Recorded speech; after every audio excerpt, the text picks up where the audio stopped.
ரொம்ப டயர்டா இருக்கு. இயற்கையான டேட்ஸ், பாதாம், பிஸ்தா, கேஷு அண்ட் ஹனி கொண்டு தயாரிக்கப்பட்ட லயன் டேட் நட் பைட்ஸ். இனிமே கண்ணை மூடிட்டு கடலை எண்ணெய் வாங்கலாம். ஏன்னா மந்த்ரா கடலை எண்ணெய் இதயத்தின் தயாரிப்பு. வறுக்க, பொரிக்க, ஏன் எல்லா சமையலுக்கும் மந்த்ரா தான். மந்த்ரா கடலை எண்ணெய், அபார ருசி, ஆரோக்கியமான உடல் நலம்.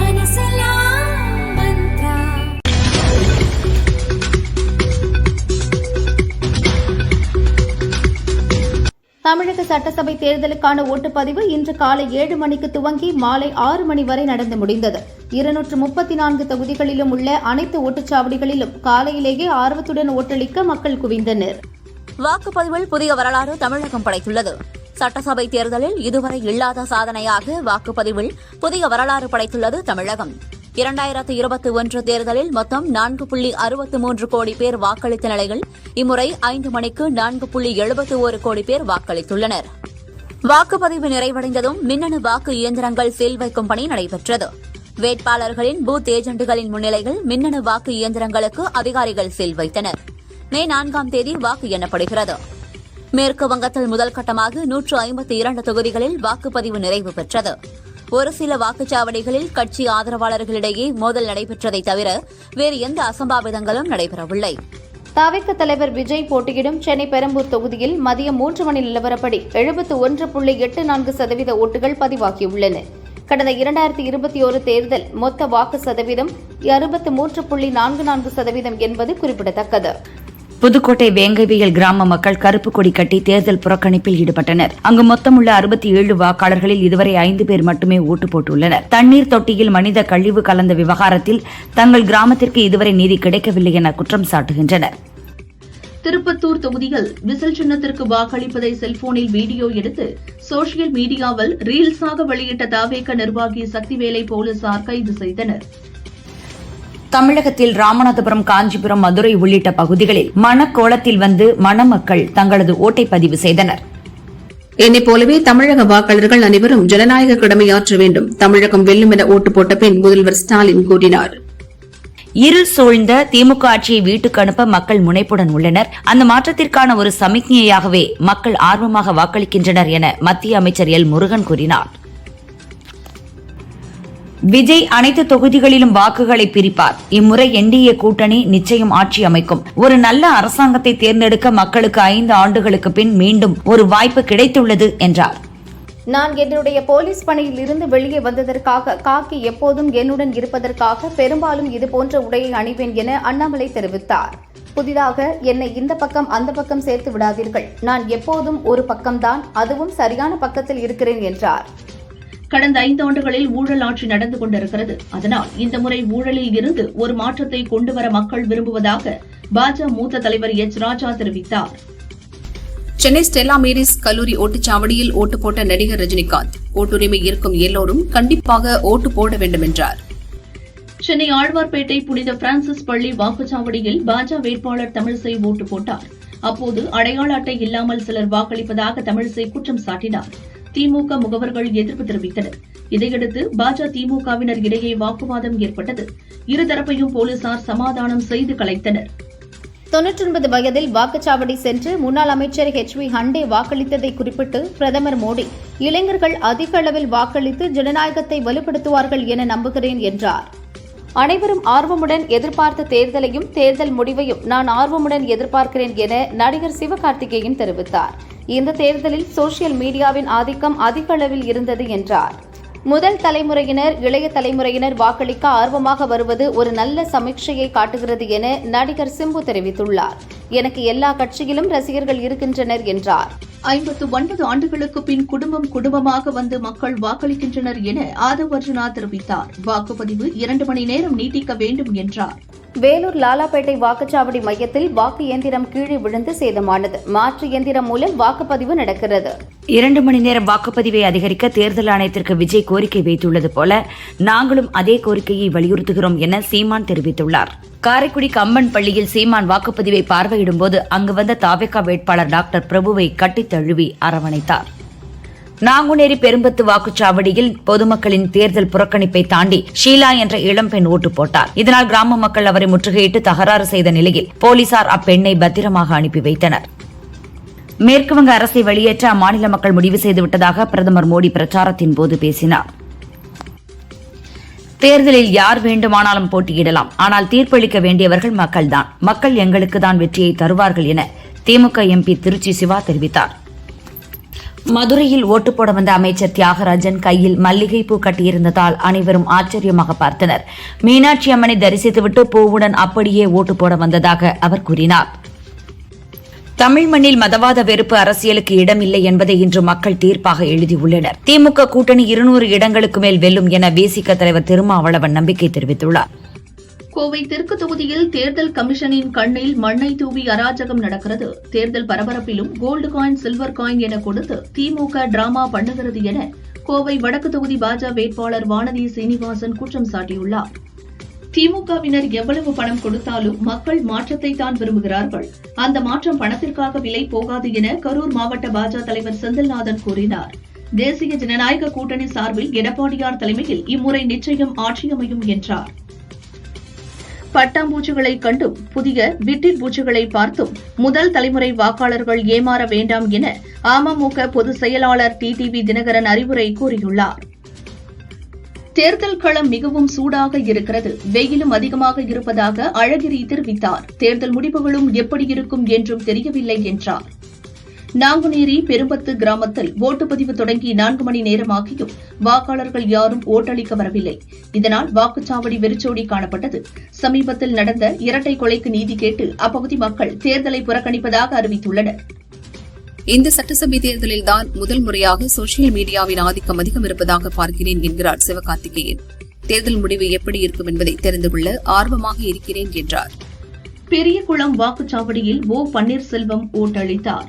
செய்தியாளர்களிடம் பேசிய அவர், ஸ்டாலின் 2வது முறையாக தமிழகத்தின் முதல்வராவார் என்றார். தமிழகத்தை பாதுகாக்கக்கூடியவர்கள் யார் என்று சிந்தித்து ஓட்டளியுங்கள் என வாக்குப்பதிவுக்கு பின் திமுக எம்பி கனிமொழி தெரிவித்தார். வருமான வரித்துறை சோதனை தொடர்பாக நாளை பத்திரிகையாளர்கள் மத்தியில் வீடியோ போட்டோ ஆதாரங்களை வெளியிடுவேன் என்கிறார் செல்வ பெருந்தகை. தமிழகத்தின் வளர்ச்சிக்கு தவறாது ஓட்டளியுங்கள் என முதல்வர் ஸ்டாலின் கூறியுள்ளார். நீங்கள் போடப்போவது ஓட்டல்ல, தமிழகத்தை காக்க நீங்கள் ஏந்தும் கேடையும் அரசியலமைப்பின் உயர்ந்த விழுமியங்களை பாதுகாக்கும் வகையில் உங்களின் ஓட்டு அமையட்டும் என்றார். ஓட்டு போடுவதற்கு சொந்த ஊர் செல்ல முயன்ற ஆயிரக்கணக்கான மக்கள் பஸ்கள் இல்லாமல் தவிப்பதாக தாவேக தலைவர் விஜய் கூறியுள்ளார். பேருந்து நிலையங்களில் காத்திருக்கும் மக்களுக்கு உடனே பஸ் வசதி செய்து தர வேண்டும் என கேட்டுள்ளார். திருச்சியில் 9 தொகுதிகளிலும் திமுக தான் ஜெயிக்கும். டெல்டா பகுதியில் உதயசூரியனுக்கு மிகப்பெரிய ஆதரவு கிடைக்கும். மக்களுடைய ஆதரவு ஸ்டாலினுக்குத்தான். மீண்டும் திமுக வெற்றி பெறும் என திருச்சி தில்லை நகரில் ஓட்டு போட்ட அமைச்சர் ரகுபதி கூறியுள்ளார். வெயில் அதிகமாக இருப்பதால் பெரியவர்கள் ஓட்டளிக்க குடை எடுத்து வாருங்கள். ஜனநாயக முறைப்படி மற்றும் மனசாட்சிப்படி ஓட்டளியுங்கள் என பாரதிய ஜனதா மாநில முன்னாள் தலைவர் அண்ணாமலை கேட்டுக் கொண்டார். சென்னை தேனாம்பேட்டையில் உள்ள வாக்குச்சாவடி மையத்தில் தனது மனைவி துர்கா, உதயநிதி, இன்பநிதியுடன் சென்று முதல்வர் ஸ்டாலின் ஓட்டளித்தார். ஆட்சியின் சாதனைக்கும் முதல்வர் ஸ்டாலினுடைய நல்லாட்சிக்கும் மதிப்பெண் போடுகின்ற நாள் இன்று. அவரின் ஆட்சிக்கும் மக்களின் ஆதரவும் எழுச்சியும் இருக்கிறது என கடலூரில் குடும்பத்துடன் சென்று ஓட்டு போட்ட அமைச்சர் பன்னீர்செல்வம் கூறினார். சேலம் சிலுவம்பாளையம் ஓட்டுச்சாவடியில் மனைவி, மகனுடன் அதிமுக பொதுச் செயலாளர் எடப்பாடி பழனிசாமி ஓட்டு போட்டார். 100% நம்பிக்கை உள்ளது, வெற்றி உறுதி என்றார். சென்னை நீலாங்கரையில் உள்ள ஓட்டுச்சாவடியில் தாவேக தலைவர் விஜய் ஓட்டளித்து தனது ஜனநாயக கடமையை ஆற்றினார். ஓட்டுச்சாவடி முன் விஜயை காண தொண்டர்கள் குவிந்ததால் பரபரப்பு ஏற்பட்டது. சென்னை நீலாங்கரையில் உள்ள ஓட்டுச்சாவடியில் ஓட்டு போட்டார் சீமான். ஜனநாயக நாட்டில் நமக்கு இருக்கும் கடைசி வலிமையும் கருவியும் ஓட்டுதான். அதனை நாம் எல்லோரும் பயன்படுத்த வேண்டும் என்றார். மதுரை மத்திய தொகுதியில் என்டிஏ கூட்டணி சார்பில் போட்டியிடும் புதிய நீதி கட்சி வேட்பாளர் சுந்தர் சி தனது மனைவி குஷ்பு மற்றும் மகள்களுடன் மயிலாப்பூரில் உள்ள ஸ்ரீ சைத்தன்ய பள்ளியில் அமைக்கப்பட்டுள்ள ஓட்டுச்சாவடியில் ஓட்டளித்தார். தமிழக தலைமை தேர்தல் அதிகாரி அர்ச்சனா பட்நாயக் விருகம்பாக்கம் ஓட்டுச்சாவடியில் ஓட்டு செலுத்தி தனது ஜனநாயக கடமையை ஆற்றினார். யாருக்கு ஓட்டளித்தோம் என்பதை பொதுவெளியில் தெரிவிப்பதும் ஓட்டுப்பதிவை வீடியோ எடுத்து வெளியிடுவதும் தண்டனைக்குரிய குற்றம் என இந்திய தேர்தல் ஆணையம் தெரிவித்துள்ளது. தமிழகத்தில் உள்ள அனைத்து வாக்காளர்களும் மிகுந்த உற்சாகத்துடன் ஜனநாயக கடமையை நிறைவேற்ற வேண்டும் எனவும் இளைஞர்களும் பெண்களும் பெருமளவில் திரண்டு சாதனை அளவிலான ஓட்டுகளை பதிவு செய்ய வேண்டும் எனவும் பிரதமர் மோடி வலியுறுத்தியுள்ளார். ஆன்லைன் விளையாட்டு மேம்பாடு மற்றும் ஒழுங்குமுறை சட்டத்தை செயல்படுத்துவதற்கான நடைமுறை விதிகளை மத்திய மின்னணு மற்றும் தகவல் தொழில்நுட்ப அமைச்சகம் வெளியிட்டுள்ளது. இது மே 1 முதல் அமலுக்கு வருகிறது. திருநள்ளாறு தர்பாரண்யேஸ்வர சுவாமி கோயிலில் பிரம்மோற்சவ விழாவுக்கான பந்தக்கால் நடப்பட்டது. பக்தர்கள் கலந்து கொண்டு சுவாமி தரிசனம் செய்தனர். மே 27ஆம் தேதி தேரோட்டம் நடைபெறுகிறது.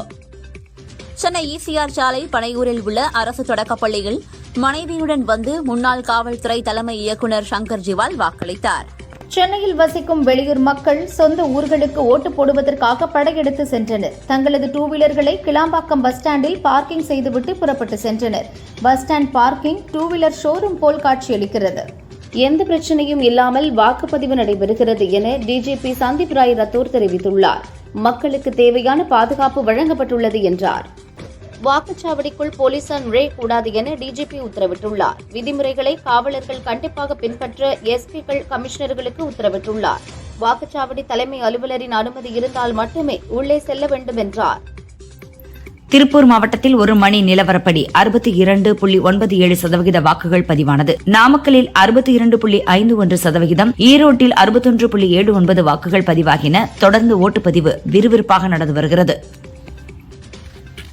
தேனி கம்பம் நகராட்சியில் உள்ள உத்தமபுரம் வாக்குச்சாவடியில் ஏற்பட்ட இயந்திர கோளாறு காரணமாக 1 மணி நேரத்திற்கும் மேலாக காத்திருந்து முதியோர்கள், பெண்கள் உட்பட ஏராளமான வாக்காளர்கள் வாக்களித்தனர். சட்டசபை தேர்தலால் சென்னையில் பெரும்பாலான கடைகள் மூடப்பட்டுள்ளன. சென்னையில் வசிக்கும் மக்கள் சொந்த ஊர் சென்றதால் சாலைகள் வெறிச்சோடி காணப்பட்டது. உத்தரப்பிரதேச மாநிலம் மிர்சாப்பூரில் அடுத்தடுத்து ஏற்பட்ட சாலை விபத்தில் 11 பேர் பலியாகியுள்ளனர். பைசோத் பகுதியில் லாரி ஒன்று பிரேக் பிடிக்காமல் மற்ற வாகனங்கள் மீது மோதியதால் விபத்து நடந்ததாக கூறப்படுகிறது. விசாரணை நடக்கிறது. வாக்குக்கு திமுகவினர் டோக்கன் கொடுப்பதாக குற்றம் சாட்டி சென்னை வள்ளுவர் கோட்டம் முன்பு 1000 விளக்கு தொகுதி அதிமுக வேட்பாளர் வளர்மதியின் கணவர் மறியல் செய்தார். நடிகர் Ajithkumar no need to change என்று எதுவும் கூறவில்லை என அவரது மேலாளர் சுரேஷ் சந்திரா விளக்கம் அளித்துள்ளார். ஒரு செய்தியாளர் அஜித்திடம் மைக்கை நீட்டி தமிழகத்தில் மாற்றம் தேவையா என கேட்டார். அஜித்துக்கு பேட்டி தர விருப்பமில்லை, இந்த இடத்தில் பேட்டி தேவையில்லை என்பதைத்தான் நோ நீட் என கூறியதாக சுரேஷ் சந்திரா தெரிவித்தார். யார் ஆட்சிக்கு வந்தாலும் டாஸ்மாக் கடைகளை உடனே மூட வேண்டும், குடிமக்களை குடிகார மக்கள் ஆக்கியது போதும் என நடிகர் சிவக்குமார் கூறினார். தன் குடும்பத்துக்கு மட்டும் சொத்துக்களை கோடி கோடியாக குவிக்காமல் கடைக்கோடி மக்களின் வாழ்வில் ஒளியேற்ற வேண்டும் என்றார். தமிழகத்தில் வாக்குப்பதிவு செயல்முறை மிக மந்தமாக நடக்கிறது. இது நீண்ட வரிசைகளில் காத்திருக்கும் வாக்காளர்களுக்கு சோர்வை ஏற்படுத்துவதோடு வாக்குப்பதிவு விகிதத்தையும் பாதிக்கக்கூடும் என எக்ஸ் டிஜிபி ரவி கருத்து தெரிவித்துள்ளார். கோவை அரசு கலைக்கல்லூரி ஓட்டுச்சாவடியில் பாரம்பரிய உடையில் டீனா என்ற ரோபோ பூ மிட்டாய்களை வழங்கி வாக்காளர்களை வரவேற்றது. ரோபோவை பார்த்த வாக்காளர்கள் உற்சாகமடைந்தனர். பாளையங்கோட்டையில் ரோஸ்மேரி பள்ளியில் அமைக்கப்பட்டுள்ள ஓட்டுச்சாவடியில் இவிஎம் மெஷின் திடீரென பழுதானதால் ஓட்டுப்பதிவு தொடங்குவதில் தாமதம் ஏற்பட்டது. சென்னை திருவான்மியூரில் உள்ள ஓட்டுச்சாவடியில் நடிகர் அஜித் ஓட்டு போட்டார். ஓட்டுப்பதிவு துவங்குவதற்கு முன்பே ஓட்டுச்சாவடிக்கு வந்த அஜித் முதல் நபராக தனது ஓட்டை பதிவு செய்தார். மயிலாடுதுறை பொறையார் பகுதி வாக்குச்சாவடியில் முன் விரோதம் காரணமாக போலீஸ் ஏட்டு விக்னேஷை அங்கு வந்த காட்டுச்சேரியைச் சேர்ந்த பிரபாகரன் சரமாரியாக குத்தியுள்ளார். கழுத்து, கைகள் என 3 இடங்களில் வெட்டுக்காயங்களுடன் விக்னேஷ் ஹாஸ்பிட்டலில் அட்மிட் செய்யப்பட்டார். போலீஸ் விசாரணை நடக்கிறது. தற்போது புதிய படங்கள் ரிலீஸ் ஆகி 4 வாரங்களுக்கு பிறகு ஓடிடியில் வெளியாகிறது. இதனை 8 வாரங்களாக மாற்ற வேண்டும் என விநியோகஸ்தர்கள் தியேட்டர் சங்கத்தின் கூட்டுக்குழுவில் முடிவு செய்யப்பட்டது. இதுபற்றி தமிழ் திரைப்பட தயாரிப்பாளர் சங்கம் மே 10 பேச்சுவார்த்தை நடத்த உள்ளனர். இதற்காக தென்னிந்திய அளவில் தயாரிப்பாளர் சங்கம் இணைந்து கூட்டுக்குழுவை அமைத்துள்ளது. தெலுங்கு நடிகர் அல்லு அர்ஜுன் தற்போது அட்லி இயக்கத்தில் ராகா படத்தில் நடிக்கிறார். இதன் படப்பிடிப்பு மும்பையில் நடப்பதால் அங்கு தங்குவதற்கு வசதியாக ஜூஹு பீச் பகுதியில் கடலை பார்த்தபடி உள்ள 5 பெட்ரூம் 4 கார் பார்க்கிங்குடன் கூடிய அபார்ட்மெண்ட்டை மாதம் 16 லட்சம் ரூபாய் வாடகைக்கு 3 ஆண்டுக்கு ஒப்பந்தம் செய்துள்ளாராம். மேலும் கதாபாத்திரத்தில் ஜூப்ளி ஹில்ஸ் பகுதியில் தனது கனவு இல்லத்தை கட்டி வருகிறார். 3600 சதுர அடியில் 100 கோடி ரூபாய் பட்ஜெட்டில் கட்டி வருகிறாராம். நடிகர் தனுஷ் கடைசியாக இட்லி கடை படத்தை இயக்கினார். அவர் நடித்த கர படம் ஏப்ரல் 30 ரிலீஸ் ஆகிறது. அடுத்தடுத்து அவர் கமிட் ஆகியுள்ள படங்களுக்கு இடையே நடிகை மிருனால் தாக்கூரை முதன்மை கதாபாத்திரத்தில் வைத்து புதிய படத்தை தயாரித்து இயக்க உள்ளாராம். 60-70 காலகட்டத்தில் பீரியட் படமாக உருவாகும் இப்படம் மூலம் தமிழில் அறிமுகமாகிறார் மிருனால். ஏற்கனவே தனுஷ் மிருனால் இடையே காதல் கிசுகிசு பரவியது குறிப்பிடத்தக்கது. பாலிவுட் நடிகர் ரிதேஷ் தேஷ்முக் தற்பொழுது மராத்தியில் ராஜா சிவாஜி என்ற படத்தை இயக்கி நடித்துள்ளார். இதில் இவரது மனைவி ஜெனிலியா, அபிஷேக் பச்சன், சஞ்சய் தத், வித்யா பாலனும் நடித்துள்ளனர்.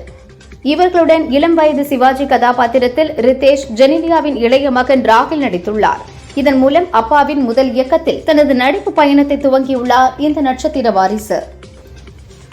பாமக நிறுவனர் ராமதாஸ் வாழ்க்கையை வைத்து ஐயா என்ற படம் உருவாவதாக கடந்த ஆண்டு அறிவிக்கப்பட்டது.